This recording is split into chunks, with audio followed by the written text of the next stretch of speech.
Leo ni ngumu, kesho itakuwa ngumu zaidi, lakini ukivumilia siku inayofuata italeta mwanga. Usipoacha, bado nafasi ya kufanikiwa. Usilalamike, tafuta fursa. Jifunze kutokana na makosa yako. Mtazamo wako ni muhimu zaidi kuliko uwezo wako.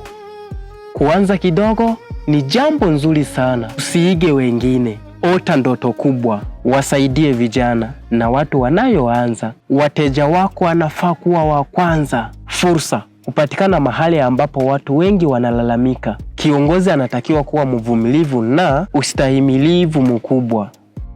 Jifunze kutoka kwa washindani wako, lakini usiwaige. Kitu muhimu sana unapaswa kuwa nacho ni uvumilivu. Unahitaji kuwa na watu sahihi, sio watu bora zaidi. Tunapata pesa mara mingi, lakini tunaanza kufanya makosa. Usitegemee serikali katika biashara, shirikana nayo kwa busara, lakini usitegemee kabisa. Jibadilishe wewe mwenyewe, usijaribu kubadilisha kwanza watu wengine. Leo ni ngumu, kesho ni ngumu zaidi, lakini watu wengi hukata tamaa kabla ya kufika siku za mafanikio. Haijalishi safari ni nguvu kiasi gani, usisahau ndoto uliokuwa nayo siku ya kwanza. Kumbuka kuwa haya ni maneno miongoni yanaweza kusaidia katika maisha yako. Thank you. Subscribe.